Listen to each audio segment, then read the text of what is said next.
Road trips are a lot of fun, and renting a car on your holiday gives you a lot of freedom and flexibility to go wherever you want and when you want. There's also no need to pay for taxis, expensive excursions or guided tours.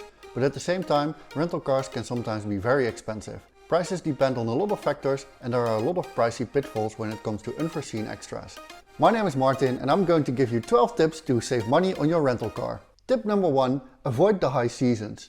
This might sound very obvious, but car rental prices do fluctuate heavily depending on supply and demand. Nowadays car rental companies use arbitrage pricing, similar to hotel booking sites and airlines, so the fleet of car rental companies is usually based on the demand during those peaks.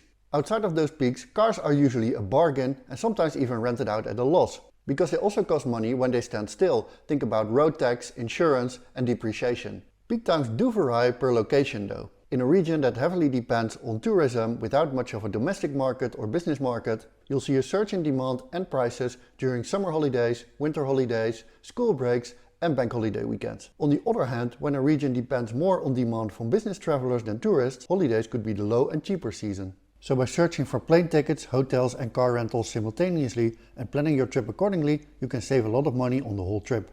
Tip number 2. Compare prices online.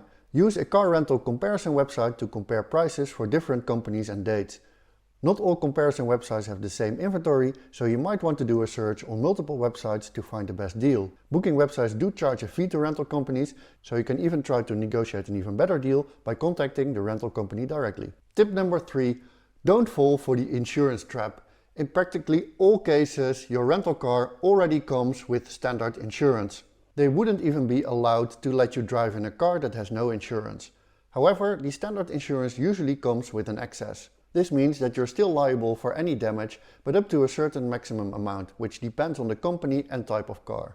The excess damage amount is usually between 500 and 1500 euros, but could be more for more expensive cars. Standard insurance usually doesn't cover damage to tires and windows, loss of keys or theft of any personal items, so rental companies offer additional insurance to cover the extras and to reduce the excess damage amount to zero. But they usually charge a high daily rate for this, which sometimes even exceeds the price of the rental car itself. Luckily, there's no need to buy this expensive insurance as there are better alternatives. There are plenty of websites that offer insurance specifically for rental cars, but at a much lower rate. In case of any damage, you will still be charged up to the excess amount by the rental company, but you can send that invoice to the external insurance company to get your money back. Myself, I for example used a company called CarHireAccess.com on many occasions. I could choose between daily insurance for a one-time rental or a yearly cover, which was cheaper when renting multiple times a year. Car Hire Access is only covering residents of the UK and Ireland, so it's best to Google rental car insurance in your own region to see which companies offer this in your area. Some credit card companies and banks also offer free insurance on your purchases, and sometimes this also includes rental cars. So check this with your bank or credit card before buying any insurance, or search for a credit card that has this insurance included for free. There's also another option, and that is to take no insurance at all. Insurance is a numbers game, so if you rent a car very often and pay for insurance every time, you might end up paying more than the actual damage charged, even if you get an accident sometime, as this is limited to the excess amount. But this is a personal risk consideration you need to take yourself. Tip number 4. Don't buy the extras. The car rental market is extremely competitive, so car rental companies operate with very tight margins on their rental prices. These prices are not only driven by competition, but also by the transparency of online price comparison. This is why the advertised prices are low, but never include any extras. And in order to make up for this, the extras are sold at inflated prices that can double or even triple the price of a rental car. Luckily, there are several ways to avoid these additional costs. For example, GPS. Nowadays, car manufacturers build in more and more extras as a standard, so if you're lucky, your car could already come with a built-in navigation system, so you don't need to rent the additional GPS device. And if that's not the case, you still don't have to pay for it, as you could simply use Google Maps or other navigation apps on your smartphone. EU citizens have free roaming in the entire EU, while in other cases you could think about getting a local SIM card or see if your phone operator offers a cheap data roaming package so you can use your phone with live maps and traffic data. And to avoid any data roaming at all, there are also apps that that offer offline navigation. In order to set up your phone as a navigation system in your car, you can buy a holder that you can fit in the air vents or stuck to the windshield. If you have young kids, a child booster seat might be a necessity, but if you have the option to bring your own, this is also something you can save on. Also try avoiding to pay for additional drivers. All drivers need to be registered to be allowed to drive and to be covered under the insurance. Rental companies have made a habit of charging for this per day of your rental, which can become ridiculously expensive. However, sometimes rental companies have a promotion that includes a free additional driver, so take this in mind when searching for offers. Also plan ahead for who's driving. If you're a group of 4 for example, you can choose to only sign up 2 drivers so you can still take turns. Winter tires or even snow chains are mandatory in some countries or regions during the winter, so make sure to check out the availability and prices before you make any booking. And if you have your own snow chains and can bring them, that's another saving. Tip number 5, try to avoid additional location fees. For example, those prime location fees. Rental companies pay heavy fees for their airport desks, parking spaces or downtown office rental. Therefore, they sometimes charge an additional prime location fee in these locations. These fees are normally already included in the rental price you see online, but it might be worth checking if it is cheaper to pick up your car at a different location. Another hidden fee to be aware of is cross-border fees. If you are planning to visit multiple countries, you need to make sure that the rental company actually allows you to do this in the first place. In some cases, they even require upfront notice and approval so they can prepare the right documents to show at the border. Especially in the latter case,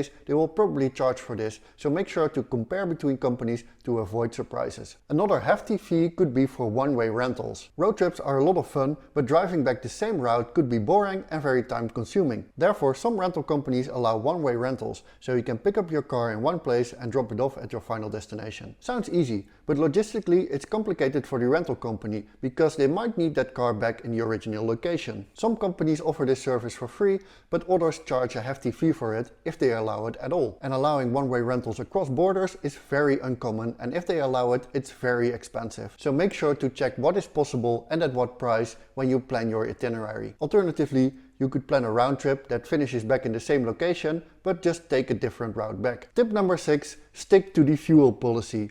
This is a tricky one because it could be a true hidden cost. In my opinion, the only fair option is when you receive a car with a full tank and you return it with a full tank as well. This way you never have to bother how much fuel to fill up at any point, as long as you fill it up just before you return it. This is common practice and mostly adhered to by the most trusted brands. However, oftentimes you pick up your car with a tank that is only half full or in the worst case almost empty. It sounds fair to ask you to bring it back in the same state, but herein lies the problem. How much do you need to fill up?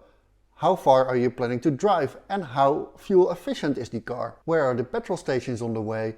And what if you don't have a fixed plan or your plans change? You don't want to be out of petrol in the middle of nowhere or even bother that this could possibly happen. So better safe than sorry, so there's no worry? This is what most people think, so they fill up the car with more petrol than they need, but when they return the car, they don't get a refund for the excess fuel. In my experience, this happens more often with the cheaper companies. I'm not saying this always happens on purpose, but I'm pretty sure some companies bank a few bucks by emptying the tanks of returned cars. So my advice is to always insist on receiving a full tank if possible. And if not, make a rough calculation of how much you need for your itinerary. If there are plenty of petrol stations around, you can always fill up more on the way. A last piece of advice I would like to give is to make sure that the fuel level is always marked correctly on the rental agreement. Bringing back the car with less fuel is never a good idea, because you will probably be charged at a higher rate and sometimes an additional fee will be applied as well. Tip number 7, avoid additional administration costs. Traffic fines are never fun, but could be even more expensive with a rented vehicle, as car rental companies are notorious for their administration fees. Since the car is registered to the rental company,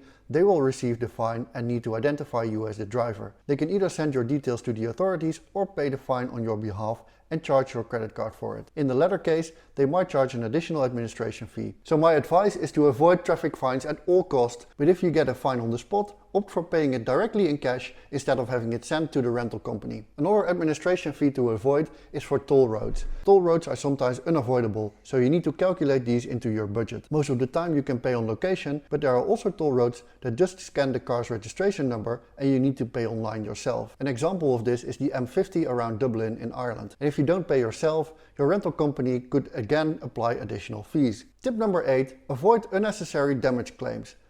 Always, and I mean always check the state of your vehicle when you pick it up. And don't mind that it's busy or that they try to rush you out. Check for any damage, scratches, also in the windows, missing items, cleanliness, and of course the petrol level. Make sure any damage is marked on the rental agreement and you get a signed copy before you drive off. Another piece of advice is to take pictures or even a video from all angles around the car and inside and zoom in on any visible damage. Do this upon return as well, so you always have proof of the state in which you returned the car. Tip number 9, consider joining their loyalty program. Comparing prices online is great for finding the cheapest deal for your next trip. However, staying loyal to your favorite car rental company can also pay off. Most international brands have loyalty programs with lots of perks. Besides saving points for free car rentals in the future, loyalty card memberships usually also offer discounts, priority services, free upgrades, and additional promotions. Tip number 10, use or collect airline miles. Most international car rental brands also offer airline miles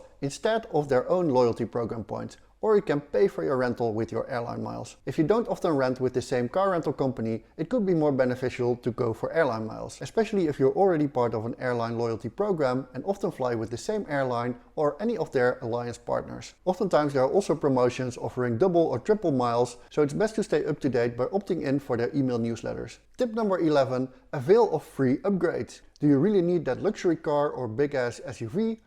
If yes, then absolutely go for it. I usually don't care, but during this trip in the US, me and my friend paid a bit extra to drive this cool Dodge Challenger. But many times you can also get an upgrade for free in case your booked car class is not available. So by booking a small car class, you save on the rental price, but you still have a chance of getting a free upgrade to a bigger car. Some credit cards also offer free car rental upgrades, so keep an eye out on those partnerships as well. Personally, I rented many cars over the last years and I got upgraded for free almost half of the time. Lastly, tip number 12, learn to drive a manual.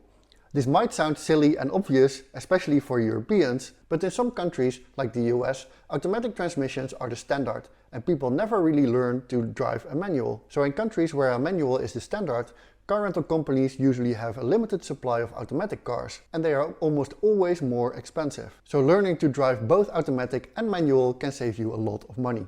Thank you so much for watching, and if you have more tips to save money on a rental car, you can put them in the comments below. And if you like this video, please give it a thumbs up and don't forget to subscribe for more content about living, earning and investing without borders. And then I'll see you in my next video. Bye!